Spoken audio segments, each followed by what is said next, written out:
सर्वोपाय विधीश्वरा यो सिद्ध रूपमनिर्देश्यम दधार परमाद्भुतम। परम अद्भुत सुंदरी का रूप लेकर भगवान प्रकट हो गए। प्रेम से बोलो मोहिनी भगवान की। मोहिनी स्वरूप को देख करके दैत्य लोग मोहित हो गए और उनसे कहा कि हमारे अमृत का बंटवारा कर दो। भगवान के हाथ में अमृत कलश पहुंच गया। एक एक पंक्ति में देवता और दैत्य बैठे हैं, भगवान के स्वरूप में मोहित हो रहे हैं। दैत्य अमृत की ओर ध्यान ही नहीं है और देवताओं को भगवान अमृत पिला रहे हैं। ये बात हमें जान लेनी चाहिए। ये संसार भी समुद्र है।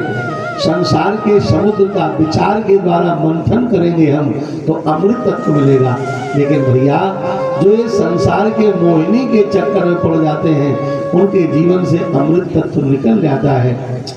इस संसार में अमृत और विष दोनों हैं, लेकिन हम लोग तो अमृत से वंचित ही रह जाते हैं, क्योंकि अमृत को प्राप्त करने के लिए जैसी एकाग्रता, जैसा संयम सदाचार चाहिए वो हम रख ही नहीं पाते हैं। हम तो चकाचौंध में पड़ गए, मोहिनी में पड़ गए, रूप स्वरूप में पड़ गए, धन सम्मान में पड़ गए, मानापमान में पड़ गए। जैसे मोहिनी के रूप में आसक्त हुए ये देवता, ये दैत्य अमृत से वंचित रह गए। इसलिए जगत में जगदीश पर ध्यान रखना है प्यारे। और जब भगवान बांट रहे थे अमृत तो सूर्य चंद्रमा के बीच राहु बैठ गया और वो भी पी गया। जब संकेत भगवान को मिला तो चक्र चलाकर राहु का शिरच्छेदन कर दिया। अमृत कलश पकड़ के ठाकुर जी अंतर्धान हो गए। वही अमृत कलश गरुड़ जी ने उठाया, श्री धाम वृंदावन में आए और वहाँ अमृत कलश चाटने लगे तो दो चार बूंद वृंदावन की भूमि पर भी गिर गई और भगवान अंतर्धान हो गए। जब तब देवताओं ने जाना कि हम ठगे गए, देवताओं से युद्ध प्रारंभ कर दिया। लेकिन देवता अमृत पान कर चुके थे, विजयी भये। और जब दैत्य पराजित हो गए, दैत्यों के गुरु शुक्राचार्य जी ने आकर के सभी दैत्यों को पुनः जीवित किया और कहा देखो अगर इंद्र बनना है तो 100 यज्ञ करना होगा। शतक्रतुष इंद्र। आचार्य की बात मान करके राजा बलि ने यज्ञ प्रारंभ किए। यज्ञ भगवान ने प्रसन्न होकर के बलि को विजय रथ प्रदान किया। सभी देवताओं ने उपहार दिए। अक्षय तूड़ी उसे प्राप्त हुआ, विजय का आशीर्वाद भी मिला। श्री प्रहलाद जी ने कमल पुष्पों की सुंदर माला पहनाई। और जब राजा बलि उस रथ पर बैठ करके देवताओं से युद्ध करने के लिए पहुंचा तो कोई भी देवता बलि के आगे ठहर नहीं सका। जानते हो क्यों? बलि के साथ क्या है? बलि के साथ आशीर्वाद है। आशीर्वाद का बल इतना बड़ा बल होता है कि उसके आगे बड़े बड़े बल निर्बल पड़ जाते हैं। हम लोगों को सावधानी पूर्वक आशीर्वाद का बल बढ़ाते रहना चाहिए। भैया अपने धर्म में, अपनी संस्कृति और संस्कार में सबसे बड़ी पूंजी है आशीर्वाद की। कहते हैं आशीर्वाद से आयु, विद्या, यश और बल ये सब बढ़ जाता है। जितना लाभ आशीर्वाद से होता है उतना लाभ और किसी दूसरे साधन से नहीं होता। आयु, विद्या, यश और बल ये सब आशीर्वाद से बढ़ते हैं और हम आशीर्वाद लेने बड़े कंजूस हैं। पहले तो हम बड़ों को प्रणाम करने में ही संकोच करते हैं। कदाचित प्रणाम करें भी, कुछ लोग करते भी हैं तो प्रणाम की पद्धति बड़ी बदल गई। पहले बिल्कुल झुककर सिर धर के प्रणाम किए जाते थे, फिर सिर नहीं धरने लगे, चलो हाथ ही धरने लगे पैरों पर, फिर पैरों से ऊपर हाथ उठते चले गए, घुटनों पर पहुंचे, जांघों पर पहुंचे। अब तो कोई कोई पेट ही छू लेता है खड़े खड़े, पेट छुआ माथे से लगाए चल पड़े। भाई सबसे बड़ा फायदा तो यही कहते कि हम छू रहे हैं पेट, मेरा पेट भर दो, बस काम खत्म। ये प्रणाम की पद्धति बड़ी विकृत हो गई। प्रणाम की पद्धति अपने शास्त्रों में कैसे प्रणाम करना चाहिए। हाथों से भी प्रणाम करना हो तो दाहिने हाथ से दाहिना पैर, बाएं हाथ से बायां पैर ऐसे छूना चाहिए। या तो दंडवत प्रणाम करो। नंबर 1 का प्रणाम है दंडवत। साष्टांग और पंचांग, पुरुषों के लिए साष्टांग, स्त्रियों के लिए पंचांग। साष्टांग माने पूरे जमीन पर पेट के बल लेट करके, इसे साष्टांग कहते हैं।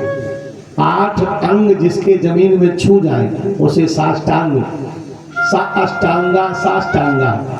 8 अंग, 2 कंधे, दोनों घुटने, दोनों पैर, पेट, छाती धरती में लग जाए, यह है साष्टांग। और स्त्रियों के लिए साष्टांग वर्जित है। इसलिए जो माताएं मंदिरों में एकदम जाके फैल जाती हैं वो गलत करती हैं। थोड़ा सावधानी से पूजा पाठ किया करो, कथा सुनते हो, विवेक रखा करो। स्त्री को कभी भी साष्टांग प्रणाम नहीं करना चाहिए, पंचांग करना चाहिए। 2 हाथ जमीन पे लग जाए, 2 घुटने लग जाए, 1 माथा लग जाए, बस 5 अंग ही लगना चाहिए। स्त्री को धरती पर बैठना भी वर्जित है। स्त्री को, ब्राह्मण को, संघ को और शालिग्राम शिला को, ये धरती पर बैठते हैं तो धरती दुखी हो जाती है, धरती को अच्छा नहीं लगता है।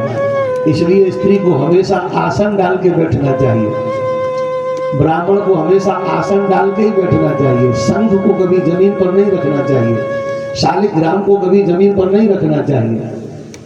ऐसे ही स्त्री को साष्टांग प्रणाम कभी नहीं करना चाहिए, कभी भी किसी को भी। वैसे तो स्त्री के लिए कल मैंने इस पर चर्चा कर दी है, लेकिन अगर श्रद्धा है, करते भी हो तो इतना ध्यान रखो, किसी भी पुरुष को छूकर स्त्री को प्रणाम नहीं करना चाहिए पति के अलावा। अनसुईया जी ने राम जी को भी प्रणाम नहीं किया। किसी ने पूछा कि राम जी को प्रणाम क्यों नहीं किया, तो अनसुईया जी ने कहा कि ये भगवान राम होते तो हम विचार करते, ये तो सीता के पति राम हैं, और सीता के पति राम को हम छुएंगी तो ये हमारे व्रत के अनुसार ठीक नहीं रहेगा। और अनसुईया के पगधर सीता, अनसुईया के चरणों में सीता जी ने सिर धर के प्रणाम किया।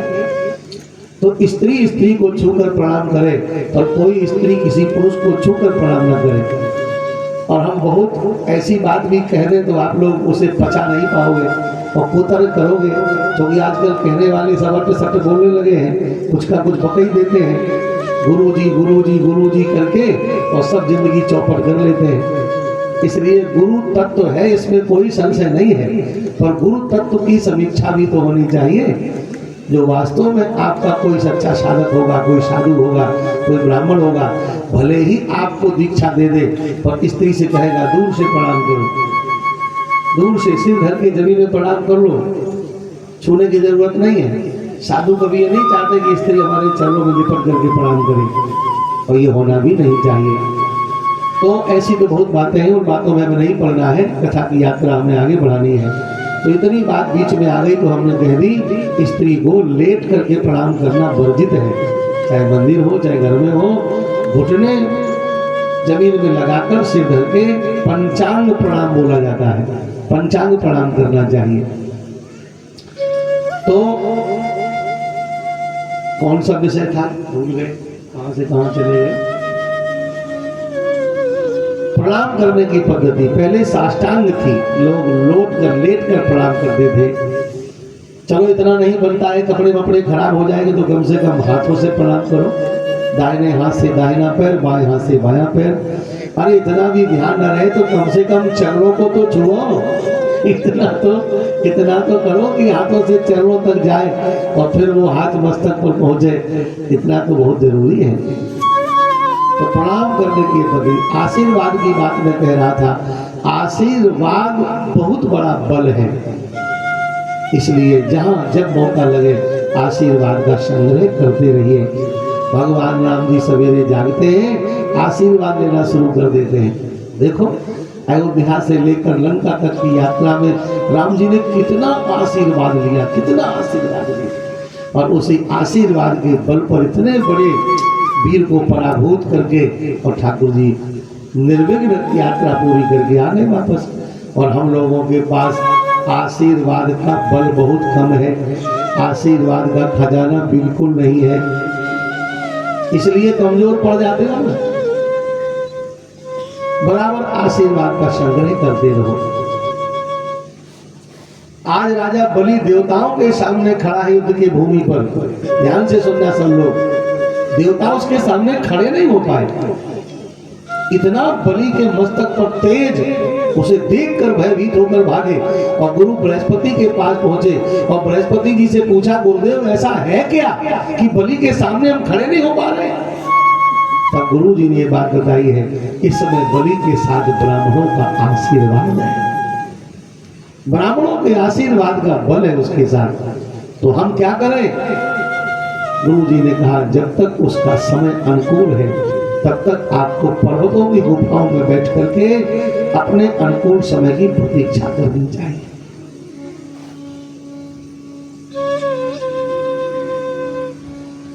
सभी देवता पर्वत की कंदराओं में जाकर के बैठ गए और इधर देवताओं की माता अदिति ने अपने पति कश्यप से कहा कि हम क्या करें जो परिवार में शांति हो जाए। तो महात्मा कश्यप ने कहा कि तुम्हें 12 दिन का व्रत करना है। फाल्गुन के महीने में, ध्यान से सुनो, कभी आवश्यकता पड़े, जरूरत पड़े तो इसे भी कर लिया करो। ये भगवत प्राप्ति का व्रत है अथवा उत्तम संतान प्राप्त करने के लिए व्रत सिद्ध है और आजकल बहुत जरूरत है। पहले 10-12 बच्चे होते थे, 1-2 खराब भी निकल जाएंगे, 2-4 अच्छे निकल जाएंगे, और जब एक ही हो रहा है और एक भी खराब निकल गया तो कहीं के नहीं रहे। इसलिए आज इस व्रत की बड़ी जरूरत है। एक हो पर हीरा हो तो बात बन जाएगी। एक भी हुआ और वो भी कचरा हो गया तो किस काम के रहे? तो पहले तो प्रयास करो कि कम से कम 2 बच्चे तो बहुत आवश्यक है, 2 बेटा हो 2 बेटियां हो, इतना तो बहुत छोटा परिवार ही है। पर नहीं ये बात सहन हो रही है तो एक ही हो, पर वो हीरा हो, वो भगवान हो, वो महान हो, वो सफल हो, वो श्रेष्ठ हो। इसके लिए भागवत में एक पूजा लिखी है, फाल्गुन के महीने में की जाती है। फाल्गुन की जो अमावस आती है उस अमावस से फिर 12 दिन तक ये व्रत चलता है। इसमें देसी गाय का केवल दूध पिया जाता है, दूसरी कोई चीज नहीं खाई पी जाती है। हाँ, जल ले सकते हो, जल तो भाई, तो भारतीय देसी गाय का दूध पीते हुए और ओम नमो भगवते वासुदेवाय मंत्र का जप होता है और भागवत में 9 श्लोकों का एक स्तोत्र है, उसका रोज पाठ होता है। जैसे 9 देवी में एक कन्या का रोज पूजन का नियम है, लेकिन लोग एक ही दिन 9 कन्या खवा देते हैं। एक ही दिन 9 कन्या खवाने का नियम नहीं है, रोज एक कन्या, परवा को 1 तो दूज को 2, एक पहले दिन वाली एक दूसरे दिन वाली, तीज को 3, चौथ को 4, पंचमी को 5, ऐसे करते करते 9 कन्याएं होती है। ये नियम है और एक ही दिन 9 कर देते हो। चलो, इसमें भी रोज एक ब्राह्मण का नियम है। अगर ऐसा ना हो पाए तो चलो 12वें दिन 12 कर देना, तो भी कोई बात नहीं। सूकर के द्वारा खोदी हुई मिट्टी, लिखा तो है बनेगा सूकर, पर बन का सूकर मिलेगा नहीं, मिलेगा तो मिट्टी ला नहीं पाओगे। तो चलो भाई यही सूकर से काम चलाने में कुछ तो फायदा मिलेगा। अगर 100% नहीं तो 50% सही, उसकी मिट्टी का शरीर पर लेपन करके स्नान करें, 12 भगवान का प्रार्थना करें और विधिवत भगवान की पूजा करें। अर्चयेत अरविंदाक्षम, भगवान नारायण की पूजा करें, 12 दिन ये व्रत करें तो उत्तम संतान की प्राप्ति होती है, महान संतान की प्राप्ति होती है, जो एक ही संतान आपके जीवन का कल्याण कर देगी। इसी व्रत के करने से माता अदिति को भगवान वामन की प्राप्ति होती है। प्रेम से बोलिए वामन भगवान की।